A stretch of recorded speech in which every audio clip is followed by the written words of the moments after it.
नमस्कार दोस्तों, आप सभी का स्वागत है। देवउठनी 11 की हार्दिक शुभकामनाएं।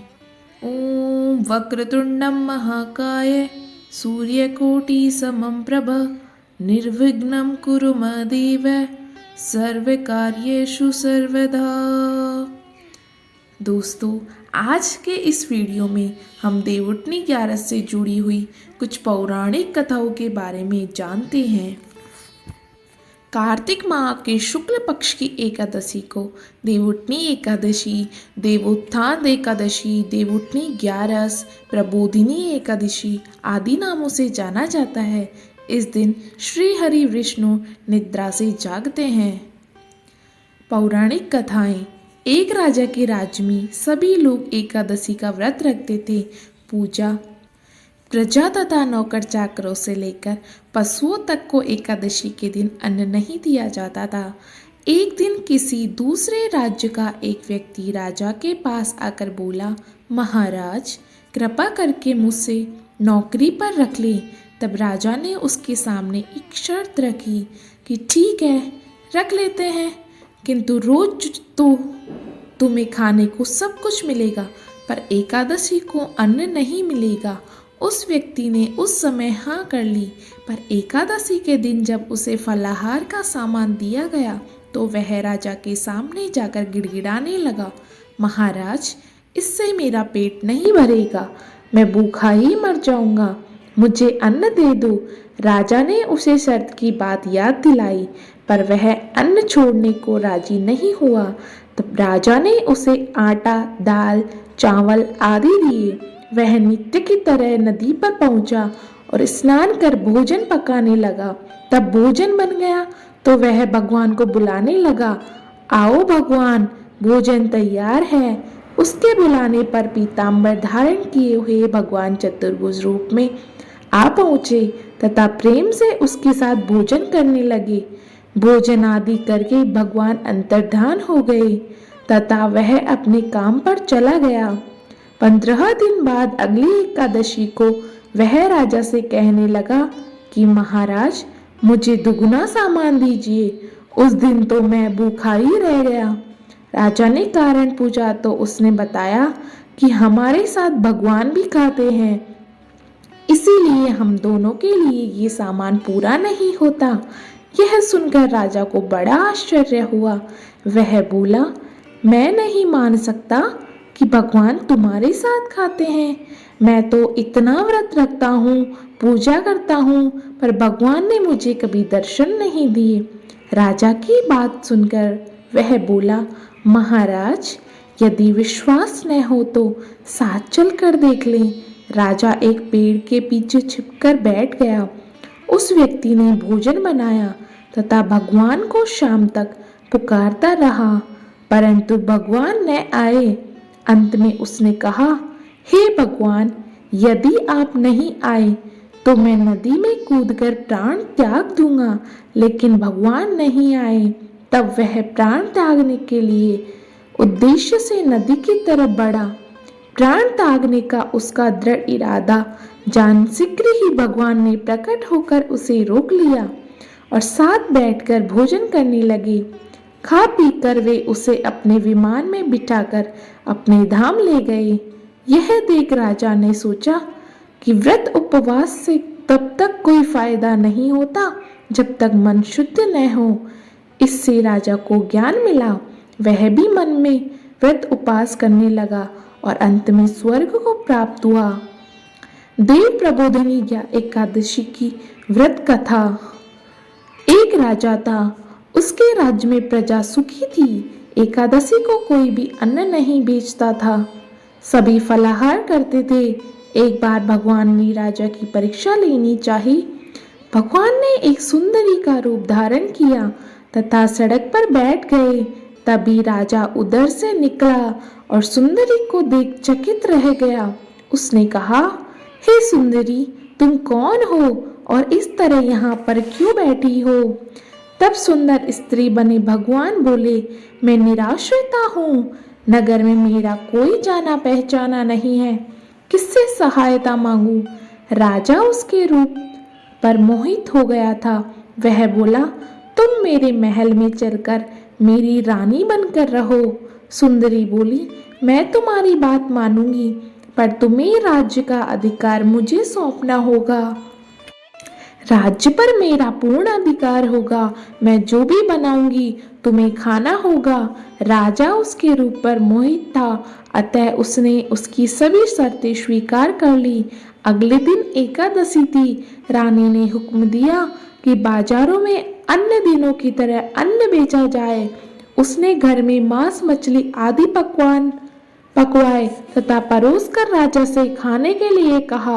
यह देखकर राजा बोला, रानी, आज एकादशी है, मैं तो केवल फलाहार ही करूंगा। तब रानी ने शर्त की याद दिलाई और बोली, या तो खाना खाओ, नहीं तो मैं बड़े राजकुमार का सिर काट लूंगी।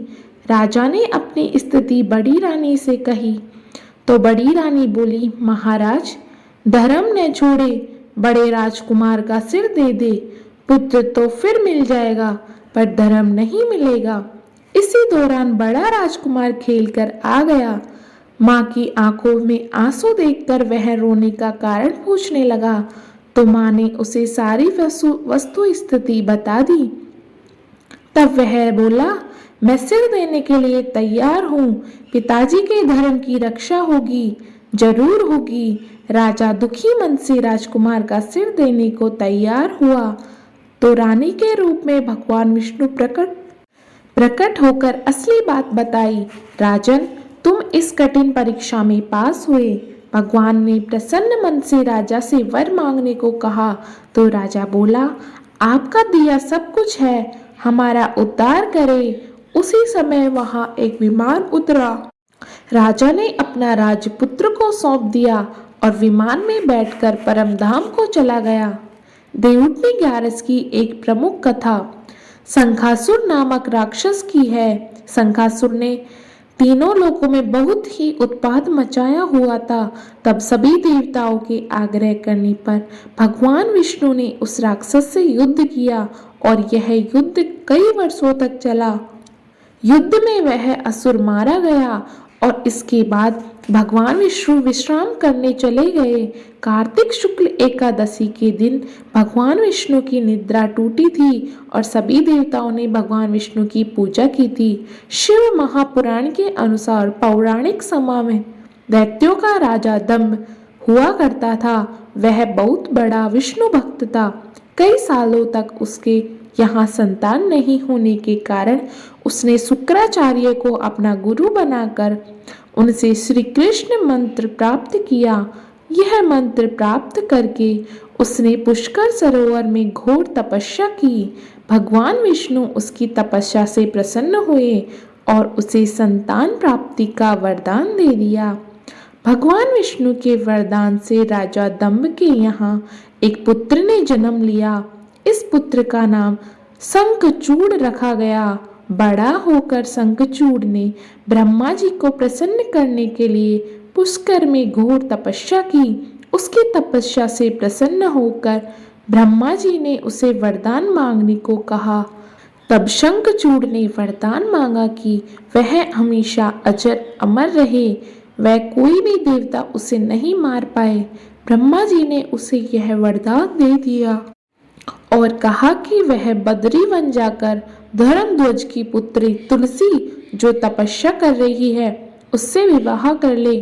शंखचूड़ ने वैसा ही किया और तुलसी के साथ विवाह के बाद सुखपूर्वक रहने लगा। उसने अपने बल से देवताओं, असुरों, दानवों, राक्षसों, गंधर्वों, नागों, किन्नरों, मनुष्यों तथा त्रिलोकों के सभी प्राणियों पर विजय प्राप्त कर ली। वह भगवान श्री कृष्ण का परम भक्त था। शंखचूड़ के अत्याचारों से सभी देवता परेशान होकर ब्रह्मा जी के पास गए और ब्रह्मा जी से उन्हें भगवान विष्णु के पास ले गए। भगवान विष्णु ने कहा कि शंखचूड़ की मृत्यु भगवान शिव के त्रिशूल से ही होगी, अतः आप उनके पास जाएं। भगवान शिव ने चित्ररथ नामक गण को अपना दूत बनाकर शंखचूड़ के पास भेजा। चित्ररथ ने शंखचूड़ को समझाया कि वह देवताओं को उनका राज्य लौटा दे। परंतु शंखचूड़ ने मना कर दिया और कहा कि वह महेश्वर से युद्ध करना चाहता है। भगवान शिव को जब यह बात पता चली तो वे युद्ध के लिए अपनी सेना लेकर निकल पड़े। इस तरह देवता और दानवों में घमासान युद्ध हुआ, परंतु ब्रह्मा जी के वरदान के कारण शंखचूड़ को देवता नहीं हरा सके। भगवान शिव ने शंखचूड़ को वध करने के लिए जैसे ही अपना त्रिशूल उठाया, कभी आकाशवाणी हुई कि जब तक शंखचूड़ के हाथ में श्री हरि का कवच है और इसकी पत्नी का सतीत्व अखंडित है, तब तक इसका वध असंभव है। आकाशवाणी सुनकर भगवान विष्णु वृद्ध ब्राह्मण का रूप धारण कर शंखचूड़ के पास गए और उससे श्री हरि कवच दान में मांग लिया। शंखचूड़ ने वह कवच बिना किसी संकोच के दान कर दिया। इसके बाद भगवान विष्णु शंखचूड़ का रूप बनाकर तुलसी के पास गए। शंखचूड़ रूपी भगवान विष्णु ने तुलसी के महल के द्वार पर जाकर अपनी विजय होने की सूचना दी। यह सुनकर तुलसी बहुत प्रसन्न हुई और पति रूप में आए भगवान का पूजन किया, वह रमण किया। ऐसा करते ही तुलसी का सतीत्व खंडित हो गया और भगवान शिव ने युद्ध में अपने त्रिशूल से शंखचूड़ का वध कर दिया। जब तुलसी को पता चला कि वे उनके पति नहीं हैं, बल्कि वे तो भगवान विष्णु हैं, क्रोध में आकर तुलसी ने कहा कि आपने छल पूर्वक मेरा धर्म भ्रष्ट किया है और मेरे पति को मार डाला। अतः मैं आपको श्राप देती हूँ कि आप पाषाण होकर धरती पर जाएं। तब भगवान विष्णु ने कहा, देवी, तुम मेरे लिए भारतवर्ष में रहकर बहुत दिनों तक तपस्या कर चुकी हो। तुम्हारा यह शरीर नदी रूप में बदलकर गंडकी नामक नदी के रूप में प्रसिद्ध होगा।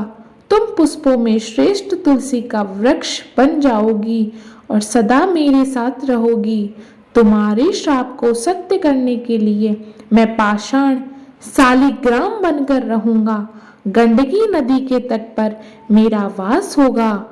देव प्रबोधिनी एकादशी के दिन भगवान शालिग्राम व तुलसी का विवाह संपन्न कर मांगलिक कार्यों का प्रारंभ किया जाता है। हिंदू धर्म मान्यता के अनुसार इस दिन तुलसी शालिग्राम विवाह करने से अपार पुण्य प्राप्त होता है। आइए जाने कि कैसे करें व्रत पूजन। देवउठनी एकादशी में दिन व्रत करने वाली महिलाएं प्रातः काल में स्नानादि से निवृत्त होकर आंगन में चौक बनाए, पश्चात भगवान विष्णु के चरणों को कलात्मक रूप से अंकित करे। फिर दिन में तेज धूप में विष्णु के चरणों को डंक दे।